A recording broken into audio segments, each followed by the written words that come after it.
Yep. All right, so good morning, everybody. I want to start off by thanking the Urban Ecology Center members and all of you Backyard Naturalist subscribers. You make all of this stuff like this possible, so I appreciate you so much. Many of you know me. My name is Tori Ba. I use she, her pronouns, and I'm the Environmental Education Coordinator at the UEC. If you don't know me, you may have heard my name mentioned in some of Tim's previous lectures. It seems that he and I have a similar sense of humor, and it may be the reason that we picked this topic for today. That is to say that poop jokes are not my favorite type of joke, but they're a solid number 2. It's very hard when I tell jokes because I can't hear you laughing, but I'm just going to assume that you all think I'm hilarious. So I told some friends that we were doing this talk and kind of crowdsourced which topic that I wanted to study. A lot of folks thought that I should talk about humans, and I am only supposed to talk for 10 to 15 minutes, so that wasn't going to work for me. Several folks suggested wombats, and what's not to love about square poop. Of course, hippos got an honorable mention as well, because that is very special.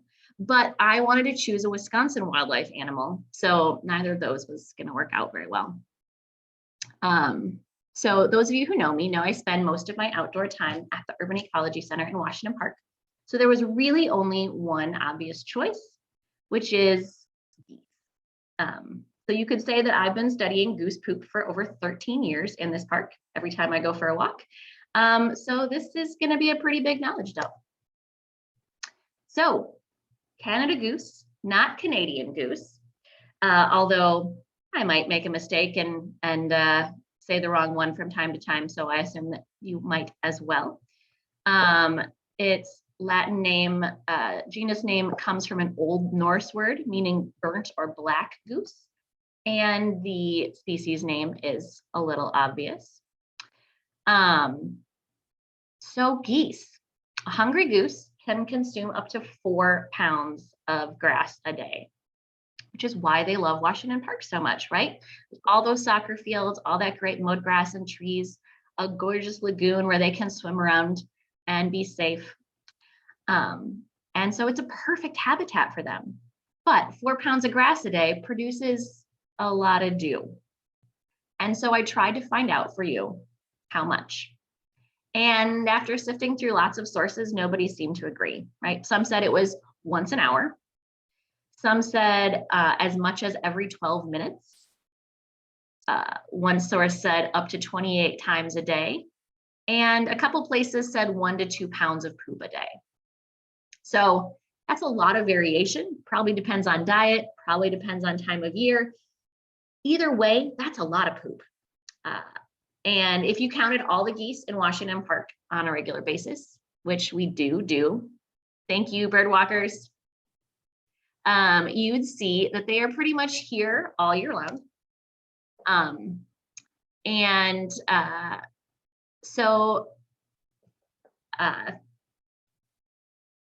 Let's see. Oh, Ethan pulled some data from me from eBird. Thanks, Ethan. And it turns out that we have an average of 2,100 geese spotted in Washington Park annually. That's individual birds counted on bird walks, mostly just on Wednesdays.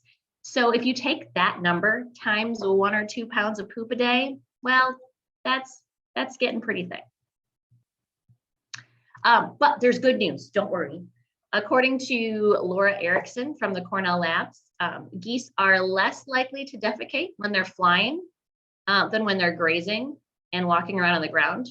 So you're less likely to get pooped on by a goose. Good news. Geese and bread.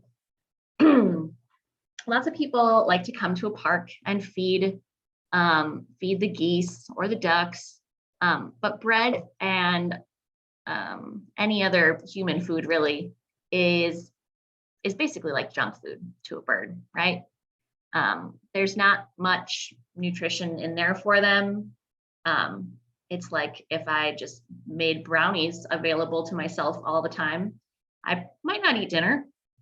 And so birds that seek out, or birds that eat that won't seek out the more nutritious food that is their grass, their normal diet.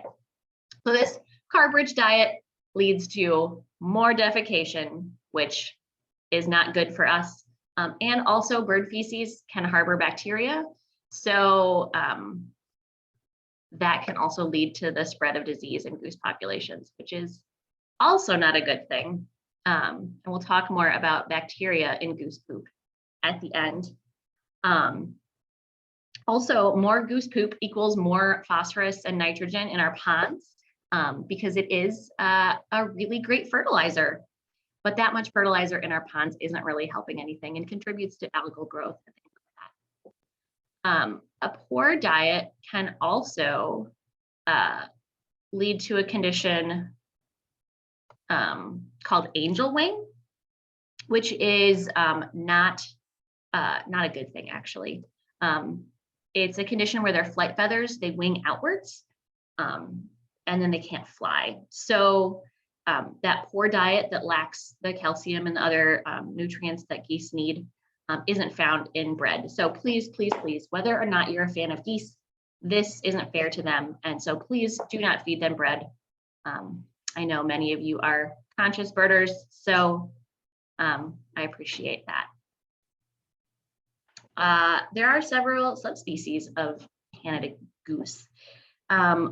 And one is the giant Canada goose. You might think that a bigger goose equals a bigger dew, and I found no evidence of that. But the reason I bring this up is because they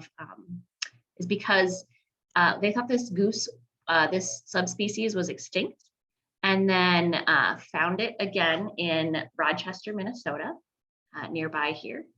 And one local resident took to heart. Well, actually, Rochester, if you're ever there, they really they own the goose. There's lots of geese painted on the sides of buildings or businesses that use it in their logos. They're really big on geese in Rochester. And one gentleman whose name is Gary, he took this to heart and started making art. So our friend Gary Blum, he collects different colors of goose poop that he finds, and he sorts it by color. He dries it and he creates art out of the goose poop that he finds. So the NPR article, what do you call it when it's a radio? The NPR podcast that I listened to called him the Gauguin of guano and the Picasso of poo-poo, which I thought Tim might get a kick out of. So I wanted to include Gary Blum's artwork in this talk. I want to talk about one more species of goose, and that is the snow goose. We don't see them as often, but they are pretty darn gorgeous when we do get to see them in Washington Park. Their genus name is Latin for goose, and species name talks about their color. Sometimes they're called a blue goose or a blue-gray goose. They are a pretty goose. But I don't want to talk about the snow geese in Washington Park. I want to talk about the Berkeley Pit in, oops, there's a typo there, sorry, in Butte, Montana. So this is the picture of the Berkeley Pit. It's a former open pit copper mine. And after the mine was decommissioned in the 80s, they stopped pumping out the groundwater. And over the years, the water level came back, the groundwater level came back up, and it became a lake. However, it was a lake with water that was toxic from a number of metals leaching into the water, and also with a it was very heavily acidic, about a 2.5 pH level. Now, I'm not much of a chemist, so I had to look it up. Something that was similar to that, coffee and acid rain have a pH of around 5. So lemon juice and vinegar are around a 2. So that is, and the lake has apparently been acidic enough to dissolve one of their boat's steel propellers, that the researchers were trying to use to collect samples. So that's not a fun lake to land on if you are a goose. Sad to say, 342 snow geese landed on this lake in the mid-90s, and they didn't survive. When scientists did necropsies, it showed that the water had seeped into every place that water can seep, and their insides were lined with burns and from the exposure to the high concentrations of metals. Since then, the folks taking care of the mine have been using various bird hazing techniques to try to scare off geese so that this doesn't happen again. They have used spotlights, they've used loud noises and guns, gunshots. And it mostly deters the birds, although there have been some years where there's a big population of geese still landing on the lake, such as in 2016, according to one BBC article I read. All right. I know what you're thinking. Focus, Tori. You're supposed to be talking about poop, and I'm getting there. I promise. So Andrea and Don Sturley are chemists, and they work at Montana Tech. They've been studying the pit's water for around 30 years since right after those geese landed on the lake. And apparently extreme environments contain extreme and unusual bacteria, and the unusual properties of that bacteria might have uses for humans. So they've been studying the bacteria growing in the lake. One bit of slime or sludge on the water seemed weird. A scientist brought it for them to study, and it turns out that that bit of sludge is really good at cleaning up metals from the pit water. And they're studying how it can be used to clean up other former mining areas. But you want to know the only other place that bacteria has been found? In the lower digestive tracts of geese. So basically, those geese that landed in the pond 30 years ago, their poop is something that can now be used to help clean up this pit. I feel really bad for those geese. And if you're interested in hearing more about this story, I would highly recommend the Radiolab episode, where I first heard this. I'll have Tim send it in the notes. The episode is called Oops. I have just one more bit of bacteria to share with you, and that is a friend of mine whose name is Dr. Cassandra Riley. She is a biochemist in Florida, and on her sabbatical, she went to New York and to learn some more about new DNA sequencing technologies. And so her project was to take an environmental sample to isolate the bacteria, extract the genome, and then prep and analyze the subject. And a lot of the folks that she was working with were choosing soils or water from a brackish stream. And of course, my friend, Cassandra, decided to chase a goose until it pooped, collect the fresh feces, and then isolate the bacteria from there. Turns out that researchers have not completely studied goose poop for some reason. I don't know. It's a very interesting topic. And so most of the types of bacteria haven't been sequenced. But the particular bug that she picked happens to have less than 70% similarity to any other known bug, any other known bacteria. So it fits into a known genus, but she got to give the species name. So there's about to be a new named bacteria in the world, and bonus points to anyone who can guess where that species name came from. So in her research, she's finding that this bug could be pathogenic to humans. So they're doing what they can to keep it safe. And my recommendation is don't touch goose poop. All right, I am going to pass it on to Ethan, I believe. You can save your questions for the very end because I want to make sure that we have time for absolutely everyone to share all their stuff.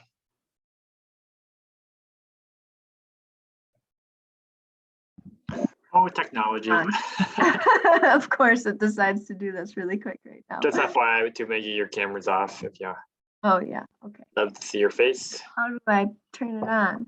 Oh, here we go. Okay. Wait. Okay. Can everybody see this? Yeah. Yep, looks great. Okay, cool.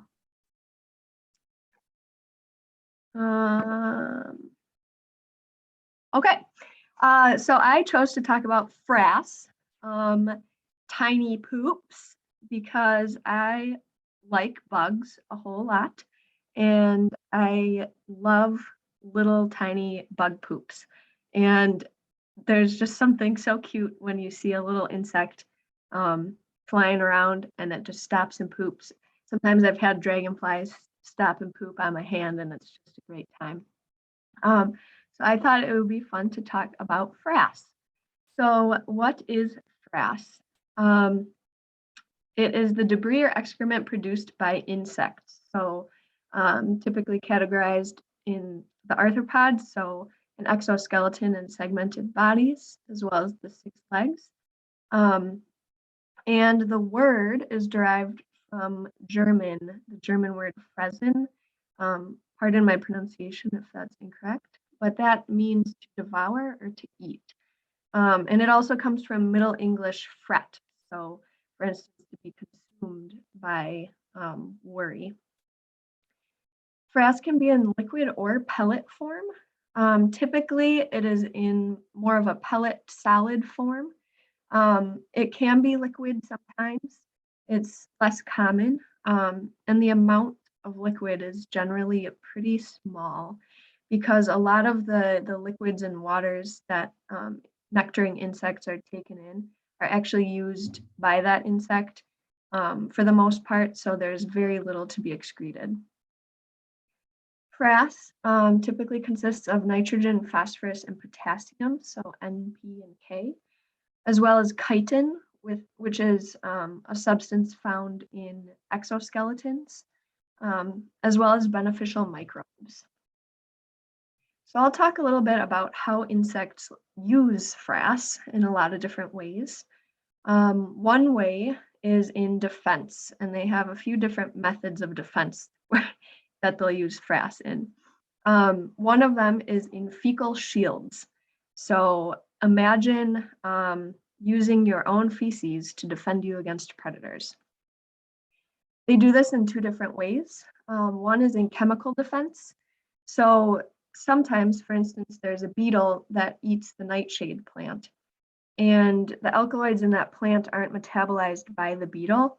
So they are excreted in the feces of the beetle, and it's able to actually direct those feces up onto its back once they exit its body. So those feces coat its back, and they are toxic to other predators. So if a predator comes and tries to eat it, it's very similar to the monarch butterfly. It recognizes that it's toxic, so it either deters the predator or it learns the hard way. They also use fecal shields as weapons or as shields themselves. So sometimes the feces can be used once they're hardened, kind of as a tool that they can wield to keep a predator away. And they can also use it as a shield, a physical barrier.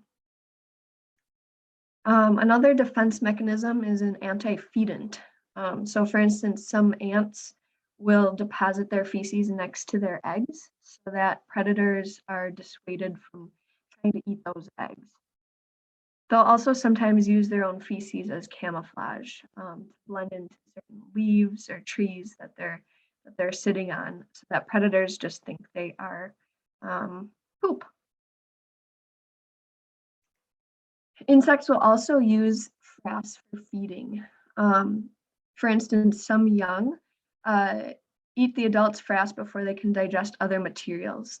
So termites, when they are in their larval stage, they cannot digest the wood and the substances that the adults can. They actually eat the adult's frass in order to gain nutrition and gain some of those beneficial microbes that they can use then to eat as they grow. Other species, when they are juveniles, they don't have jaws that are equipped to eat the same foods that the adults are. So in a species of beetle, they eat the adult's frass in order to gain the nutrition that they need until their jaws are fully formed enough to eat what the adults eat. Another interesting tactic that some caterpillars use, in this instance, the fall armyworm.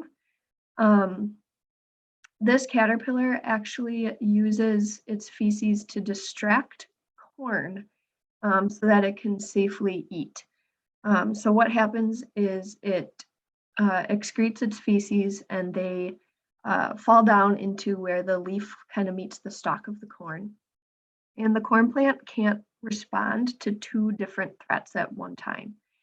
So what it does, it can't respond to the feces that the caterpillar drops promote a fungal response. So the plant recognizes it as a fungal threat.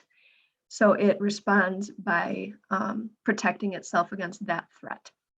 So the caterpillar uses that tactic to distract the corn so it responds to the fungal threat so that then the caterpillar can munch away on the leaves safely. So it's really quite interesting how that kind of evolved to be. Insects will also use frass in habitat building and construction, for instance, termite mounds, and some ant colonies too. They don't use it necessarily for building, but they will keep their poop inside of their nest and they'll move other things outside of their nest that you would think they'd leave inside. Can also be used in mate attraction as well as dissuasion using pheromones. So a lot of different ways that insects use their own poop. And I'm going to skip this video just for time, if I can. So humans use frass also. And this is kind of a newer venture in a lot of different ways because it's kind of a weird concept to use poop for things. Probably the most commonly currently used reason for frass is for plant fertilizer.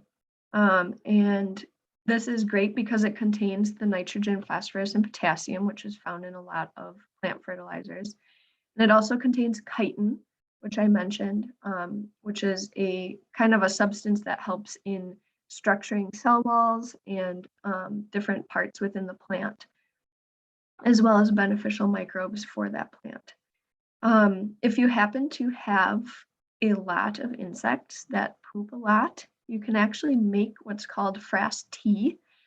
And you don't want to drink this. This is not human consumption tea. This is plant consumption tea. So you can actually steep the frass in water and use that water to water your plants, and it'll help give them the nutrients to help them survive and thrive. There's also the potential for natural pesticides. Going back to that fall armyworm on the corn plant, if scientists can kind of use that response of the plant to that fungal threat and use that in a pesticide, it can actually help boost the immunity of those plants to certain pathogens. Also, medicine in different ways. So silkworm feces have been used since ancient times in Eastern medicine and Chinese herbal medicine as an analgesic, antipyretic, and anti-inflammatory remedy. Some people are pretty grossed out by that, but it is an age-old practice in some cultures. Also, an interesting study that I read about termites. There's a bacteria in their feces that produces a protein called centrin. And this protein, I guess, is involved with cell division. and it's been identified that it is related to runaway cell division in some cancers. So if scientists and doctors can kind of find that protein and target it and create drugs that target that, they might be able to slow cancers. So there are a lot of different ways that humans are using frass and thinking about using frass in the future. So as I chose this topic, I was thinking about what people would want to know. So I asked a few of my friends if they had any burning questions about insect poop. And I got a lot of responses that were more of like, why? I don't have any questions, but I did have a few that wondered about flatulence. So do insects fart like people do? And there was a 1994 study that said some insects and arthropods produce digestive gas. So the answer is yes, to some extent. There were 93 insects and 113 arthropods, and 45 species of those were found to produce digestive gas. Also, there is an example, the larva of the beaded lacewing, they actually use flatulence to stun termites. So they'll go into the nests of termites and they will pass gas, stun the termites, and then eat them, as you can see on the photo on the right. Termite toots also are a huge source of methane in the world, right up there with cows. And I think one source said that each termite in the world can produce up to 1 microgram of methane per day. So multiply that by all the termites in the world multiple times per day. I guess it was also mentioned that they are gassy insects.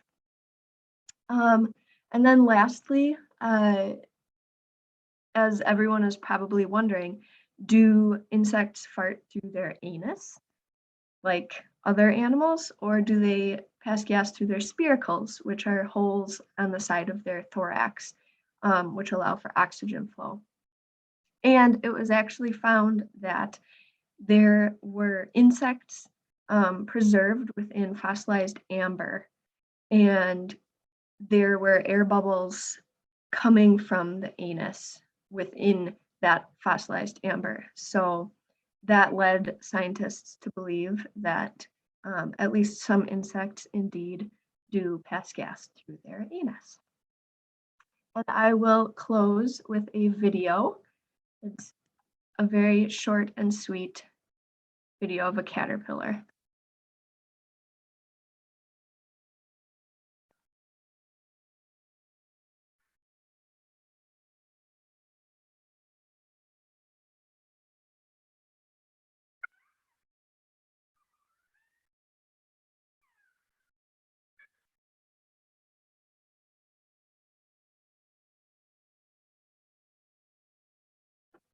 All right, thanks. I think Ethan, you're up.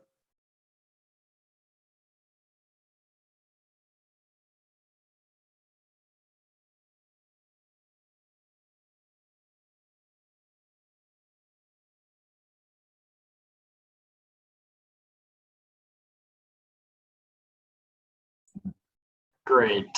Technology, figuring it out. All right, let me get the right screen size. All right, I think that should be the right screen size. Cool. Well, oh, there we go. My name is Ethan Bott, and I am so excited to share with you today some facts about guano. I'm going to try to keep this short and sweet because we're running out of time. But I'm so glad that Maggie went before, where she was talking about some of the smaller turds in the world, and I'm excited to share some of the larger piles of turds in the world. So without further ado, let's get into guano. As I said, it comes in all different shapes and sizes. On the left, you have bat guano, and on the right, you have guano from seabirds. Guano, the term is basically the accumulation of excrement from either bats or seabirds. It comes from the Andean language, from the Chichewa language specifically. I know you've all been wondering, we've been lots of questions that we've been wanting to answer today, and you've all been wondering about the difference between big brown bat poop and little brown bat poop. And indeed, big brown bat poop is larger than little brown bat poop for the most part. I guess it does depend on what they eat that day or that night, but that was a burning question that I know we all had. So why am I talking about bat guano? Why does it matter to us? Many of you may know that guano is an excellent fertilizer for your garden, for farmers. And so is bat poop the world's best fertilizer? In my opinion, it very may well be, because guano is very unique and special, that it holds 3 elements that plants need: phosphorus, nitrogen, and potassium. And you can see on the graphic how they benefit the plant through the nitrogen helps with the leaves, the phosphorus helps with the flowers, and the potassium helps with the roots. It is such an incredible guano. It's such an incredible and vital resource for farmers and gardeners around the world. And we'll get more into that later. Another reason why guano is super important for gardeners and for plants is for the soil remediation properties it holds. It can take, if you put it into soil that is pretty hard, it will kind of loosen it up and make it more airy. If you add bat guano to really loose, porous soil, it'll kind of harden it and it'll kind of bring it to this perfect medium of a loamy soil that is ideal for plants. And lastly, there are billions of microbes within a single scoop of guano that's super important for the plants. And this picture here shows a pile of bat guano after it's been processed into kind of pellet form, so it's not wet and turdy when it comes out the other end. I love this graphic, kind of just showing that this is just like one tiny branch of the nitrogen cycle. You'll see on the left, you have the plants providing food for the insects and shelter. The bats then eat the insects, and then it comes out the other end. And so it's just this beautiful little cycle of nitrogen from the plants to the bat and out the other end. I thought it was just a really cool graphic. So I've been talking about bat guano, but I want to now dive into another guano from seabirds. So I'm going to take you across the world to the Chincha Islands, which are about 13 miles off the Peruvian coast. And we're going to get into seabird guano, and I'm going to share some really incredible stories with these islands specifically. It's really hard to find a better map than just from Google Maps, but here's a screenshot of it. These are incredibly tiny, tiny islands. The largest island is about 1 mile by about half a mile. So 3 very tiny islands, and I'll spend the next couple of minutes talking about it. So the reason I'm talking about this is that back in the day, a few hundred years ago, there were up to 60 million seabirds on these 3 islands. Again, remember, those islands are tiny, and you had 60 million seabirds on these islands. This was a perfect environment for these seabirds because there is a extensive supply of anchovies in the surrounding waters, and there were literally no predators. And what does that make when you have a lot of food and no predators? It makes a literal bird paradise for these birds, and they proliferated on these islands. So what are the birds that were hanging out and pooping on these islands? You had four main birds. On the left, you had the Peruvian pelican. On the next one to the right is the Guanay cormorant, then the white-breasted cormorant, and yes, the last one is a Peruvian hoopie. Interestingly, the second one from right, the Guanay cormorant, was actually named, given the name Guanay cormorant from the native Peruvians, because of the amount of poop that they produce. And the Guanay cormorant was the most common bird on these islands, producing the most amount of poop. Interestingly, each bird can poop up to 20 grams a day. And these islands were capable of producing thousands of tons of guano each year. So what happens when you eat an anchovy sandwich multiple times a day with 60 million birds doing that? Well, it creates a pile of crap that can reach up to 200 feet tall here, as you can see in this image. There's actually archaeological evidence that the Inca people knew full well the value of the guano, and for thousands of years, they had been using it in their own agricultural systems, and they had been responsibly mining it to add to their agricultural systems. They valued it so much that they would not go onto the islands during the breeding season. And if you so much as laid hand on a bird, it was punishable up to death. So it's just incredible to know that the Inca people knew the value of this precious resource and have been using it for thousands of years. Okay, the rest of the world finally caught on to how valuable guano was in 1840, when Justus von Liebig, if I'm pronouncing that correctly, who was a famous organic chemist, came up with the idea of the law of the minimum. I really like this law. I remember learning about in school, and I was fascinated by it. But basically, it means that plants will not grow if there is a limiting element or nutrient that it doesn't have. So if you have a ton of water, light, potassium, copper, zinc, but you have like very little nitrogen, your crops, your plants are going to do very poorly. So as long as you bring in that limiting nutrient up, you add it, then you'll have a successful crop. So that idea came out in 1840, an idea that adding nitrogen to soil would increase the crop yield kind of became prevalent for the rest of the world other than the Inca people. This was discovered by a geographer, Alexander von Humboldt, who saw that the Peruvian people were packing up guano and using it for their agricultural crops. And he brought a sample back to Europe, and lo and behold, Europe found out the powers of guano. And for the next 40 years, sales for this went off the roof.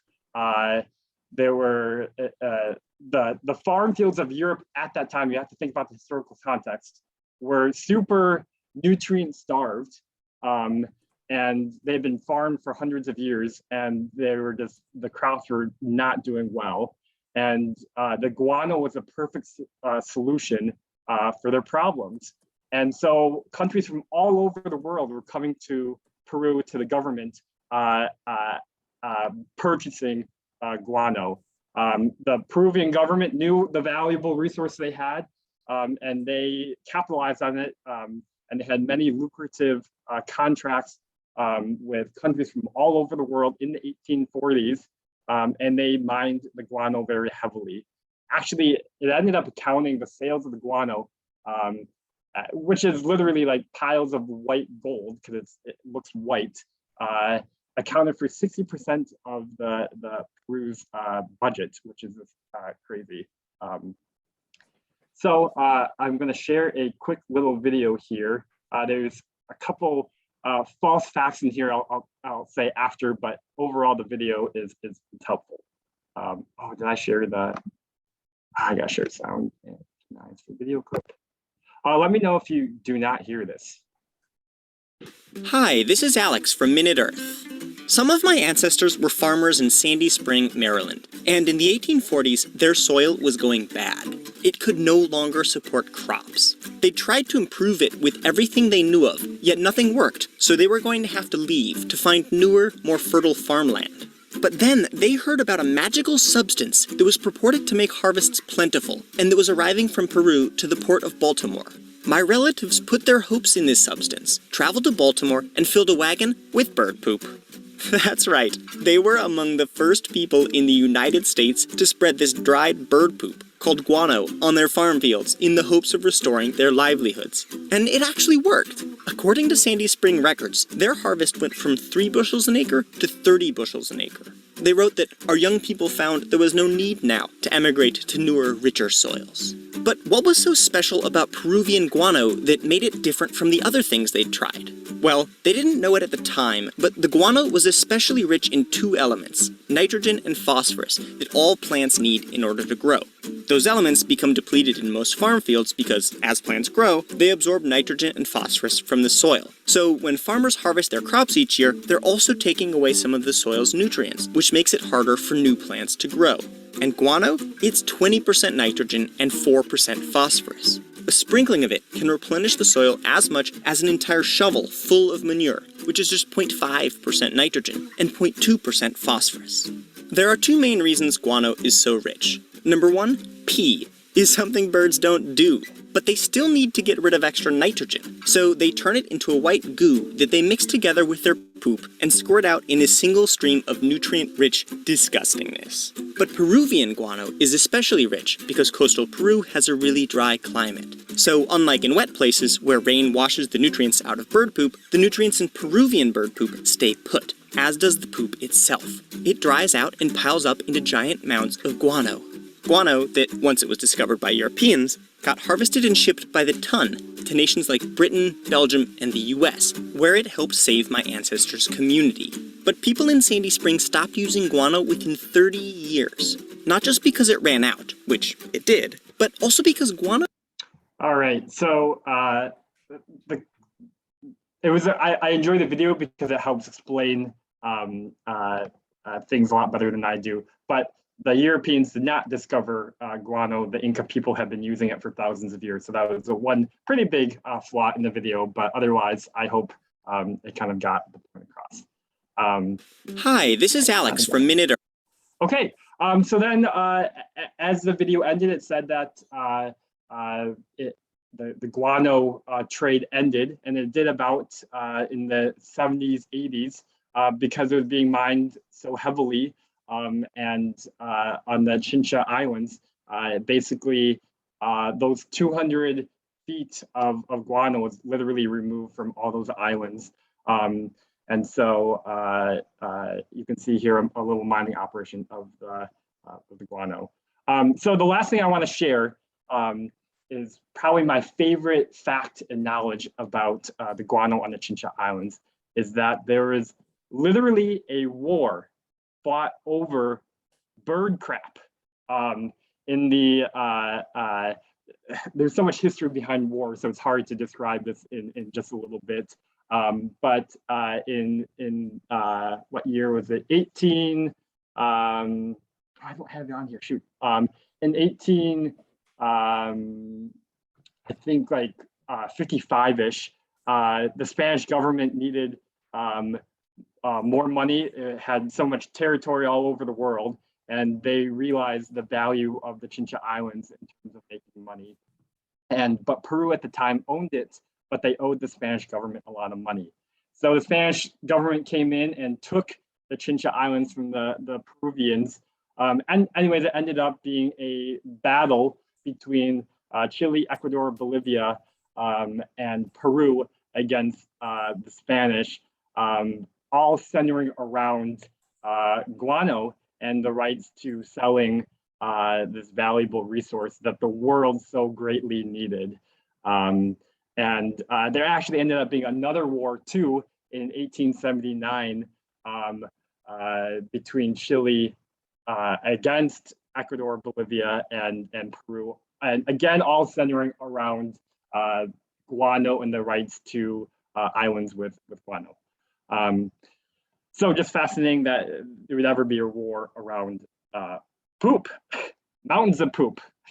So the last thing I want to talk about is as the islands were being basically mined out of all the poop, the United States government realized how valuable this resource was for the United States.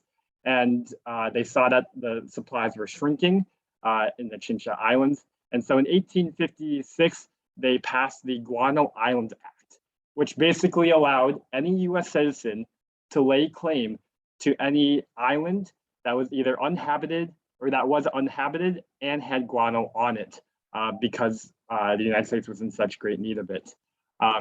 And so on this map here, you can see in all the purple islands, over the next few years right after that, the US laid claim to over 200 islands in the Pacific region, with some of those islands being Midway and Howland Island, which are famous for, in World War II, the Battle of Midway, and I think supposedly where Amelia Earhart disappeared on her flight. So this is it's kind of a sad phase where the United States imperialistic experimentation started, and this was the beginning of that, and all for bird poop. So I will leave you all with this funny cartoon. I'm trying to increase my pocket money. You need some guano to fertilize your garden, sir. Where this bird is looking to capitalize on the white gold rush of. So with that, I will let Tim take the last turn if he still has time. Yeah. It's a perfect segue, Ethan. So good Friday morning, Backyard Naturalist. My name is Tim, and welcome to the fourth and final load of crap we're delivering fresh to your computers today. I really love that there was very little coordination between the four presenters because it makes for a lovely potpourri of knowledge. And the first thing I did for my part in this episode is tried to figure out how to advance my slides. Okay, is to reminisce and just quickly all the great poo-related stories that are found dispersed through the first 2.5 seasons of the always proper and distinguished Backyard Naturalist. For example, in I, Rabbit, we learned that rabbits have two types of poo, one called cecotropes that they eat to finish absorbing important vitamins and minerals, and one that they leave on the ground for my dog to eat called Cocoa Puffs. In the Faking Dead, we learned that when possums play dead, they actually poop a putrid smelling liquid as part of the act to fool the bobcat into not eating them. We learned that spittlebugs poop bubbles, that houseflies and butterflies are super attracted to poop, the smellier the better, that vultures and some other birds poo on their legs. Just last week, we explored why corn kernels can pass whole through you. And then in the whey bacteria, we learned that a healthy human poo weighs about 1 pound, and about half of that is living or dead microbes from your gut. And we learned that farts actually do have mass. So for part 4 today, I'm going to focus on a species that we featured 2 weeks ago in the campfire episode, Homo sapiens sapiens, or modern humans. And since for some reason it is culturally awkward to talk about, let alone look at human poo, so to maybe help with that awkwardness, I'll bring back the image that scientists have shown lowers our stress and relaxes us, and maybe it'll make it more receptive for us to talk about poop. It's also important for me to qualify that since I will be talking about humans and human health for the next few minutes, I am not a doctor, and anything I say today should be taken with a grain of fiber, and that your actual medical decisions are your own and should be discussed with your healthcare practitioner. I will also let you know that my research involved the usual resources that I love, Mental Floss, Ologies with Ellie Ward, Stuff You Should Know, How Stuff Works. And I only have about 7 minutes left to pass some bits of poop knowledge, and so I'll do that with a bit of urgency. Pooping is a very important part of life. We all do it, yet for some reason the mere mention of it can cause embarrassment or hopefully giggles. It's like taboo to talk about it, yet deep down, I think we all really respect the process. It can be comforting, it can be relieving, it can be embarrassing, it can be extremely painful. But we'll start with some words and numbers. The word poop originally was used to describe farts, but like water in a snow cloud, poop changed from describing a gas to a solid, and then somehow over the course of the English language became to known as poop as we know it today. The word poo without the P is a recent entry into our lexicon, and that came about in the 1950s. The average person poops about once a day, but that's really a deceiving stat because in a healthy human, this can vary a lot. A healthy human can poop 3 times a week, and that's normal, or it can be 3 times a day. Paying attention to your poop is a good thing. It can be an indicator of health changes for better or worse. I say that with caution because one can also obsess over this, and that's not healthy. But essentially, if you're pooping the same way you've been pooping for decades, and you feel you're in a good place health-wise, then you're probably good. What you might be concerned about is a sudden or even a gradual change to your poop or your poop habits. And that might be something to bring up with your doctor. So if you poop 4 times a day, and I just said, hey, the average range is up to 3 times a day. If that's what you've been doing, that's what you've been doing. And if you're healthy, that's your life pattern, and that's not cause for concern. Some folks at the University of Bristol came up with the Bristol stool scale as a tool to measure your stool, just like those hospital charts with the smiley faces that measure your pain. And the average person wants to be as close to 4 as possible. But again, there are many other things that affect your poop: medication, genetics, diet, and the individual level. But a firm 4 level poo is a good target. You want poo that dives into the toilet with a gentle splash and then disappears under the water like an Olympic diver, not one that plops into the toilet with a splash and then stays on the surface like a cannonball. So floaty, splashy poop can indicate an increase in fatty foods or that your body is having a hard time digesting the fats. But again, that could be your normal, and that's okay. A good healthy poo is longish with an S shaped, which is the shape of the colon in your poo waiting room as final preparations are being made to exit. And it's usually a shade of light brown. And that's a color that comes from bilirubins, which are pigments that are produced as your red blood cells are broken down in the liver. So again, what may be cause for concern is when you notice some new changes beyond your normal. So diarrhea is an obvious one. It's an indication that something's not right, something's out of balance. Your body noticed something that it didn't like in your gut, and it said, get out of here, get moving. Which also means that your body didn't have time to remove the water from your digestive system from the stool. On the flip side of that, if you have really small pebbles of poo that are kind of dry and tiny like rabbits, that may indicate that your digestive system took a little too long and your body had plenty of time to remove the water from your gut.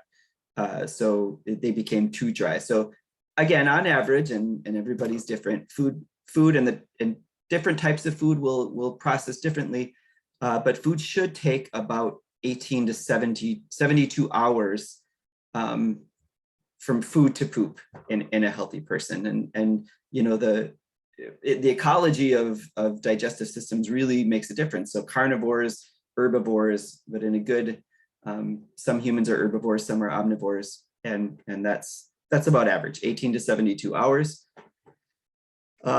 We all hear that if you see blood in your stool, you should call your doctor. And you know, of course, knowing this, the first time I had a healthy dinner of beets, I was quite alarmed the next day when I saw this bright red color in my poop. And so if you do see that, you know, that's part of paying attention to your body. If you do see red in your stool, did you just eat beets? Or maybe have a little extra red wine? That can also cause color in the stool. Did you just start a new medication if you see a change in your poop? Blood will actually manifest itself as more of a black, sticky tar-like substance. But even that can can come from eating licorice. And I do know we have at least one or two doctors here today, so maybe at the end they can add their 2 cents here. So when I kind of freaked out, I said, oh, there's blood in my stool. The other kind of cause for concern can come from ribbon-like poop that can indicate an obstruction. So if you see that, again, it's not like freak out when you see it for the first time. It could be like if you just notice this longer term change. So ribbon-like poop can mean an obstruction. But there's so many like natural and unnatural inputs that can cause your poop to change color or shape. It could be something going on in your body. Again, it could be something new that you're eating. So please don't use the internet as your first go-to if you are concerned, because that can also cause an unnecessary level of stress. So what can you do to increase your chances of having a healthy poo and a happy digestive system? I recently had a tough experience with my digestive system and came out of it with a few important reminders from my doctor. And the first two things I always hear from my doctor after just about everything I bring to her. She says, are you drinking enough water and are you exercising? Because those two things are something that will help us all. So staying hydrated is really important for health in general, and it just keeps your pipes at a good maintenance level. Exercise is great, not only from that mechanical perspective of helping to move food along, but it also keeps your core muscles in shape.